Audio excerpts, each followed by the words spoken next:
കൃത്യമായി പിണറായി വിജയനെതിരെ നിരന്തരമായ രൂക്ഷമായ വിമർശനങ്ങൾ പല ഘട്ടങ്ങളിൽ CPIM-ന്റെ ഉള്ളിൽ, അതിനുശേഷം മറ്റ് ഘടകകക്ഷികളുടെ ഉള്ളിൽ ഉൾപ്പെടെ ഉയർന്നു വന്നിരുന്നു. അതിലൊന്ന് ഇപ്പോൾ പുറത്തു വരുന്നത് ലോക്സഭാ തെരഞ്ഞെടുപ്പ് തോൽവിയിൽ മുഖ്യമന്ത്രി അതിരൂക്ഷമായി വിമർശിച്ച് AIYF മുഖ്യമന്ത്രിയുടെ പ്രവർത്തനത്തിലും പെരുമാറ്റത്തിലുമുണ്ടായ ഏകാധിപത്യ നീക്കങ്ങൾ ജനങ്ങളിൽ ഇടതുവിരുദ്ധ വികാരം വളർത്തിയെന്നാണ് ഉയരുന്ന പ്രധാന വിമർശനം. പാർട്ടി പ്രവർത്തകരുടെ നിയമം കയ്യിലെടുക്കലിനെ രക്ഷാപ്രവർത്തനമെന്ന് പറഞ്ഞതും തിരിച്ചടിയായതായി കുമളിയിലെ സംസ്ഥാന ശില്പശാലയിൽ അവതരിപ്പിച്ച റിപ്പോർട്ടിൽ AIYF പറയുകയാണ്. സന്ദീപ് രാജാക്കാടുണ്ട് വിവരങ്ങളുമായി ഇടുക്കിയിൽ നിന്ന്. സന്ദീപ്, CPI-ക്കുള്ളിൽ ഉൾപ്പെടെ വിശദമായ രീതിയിലുള്ള വിമർശനങ്ങൾ ഉയർന്നിരുന്നു. മുഖ്യമന്ത്രി രാജിവെക്കണമെന്ന് പോലും തിരുവനന്തപുരം ജില്ലാ കൗൺസിൽ ആവശ്യപ്പെടുകയും ചെയ്തിരിക്കുന്നു. ഇപ്പോൾ AIYF-ഉം അതിരൂക്ഷമായ വിമർശനം ഉന്നയിക്കുകയാണ്. തീർച്ചയായിട്ടും അത്തരത്തിൽ തന്നെയാണ്.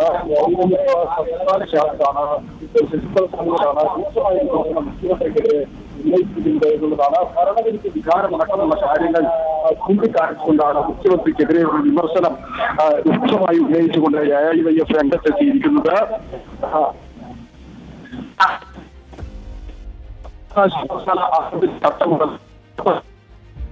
ഓക്കെ, സന്ദീപ് രാജാക്കാടാണ് വിവരങ്ങൾ നൽകിക്കൊണ്ടിരിക്കുന്നത്. ലോക്സഭാ തെരഞ്ഞെടുപ്പ് തോൽവിയിൽ മുഖ്യമന്ത്രിയെ രൂക്ഷമായി വിമർശിക്കുകയാണ് AIYF.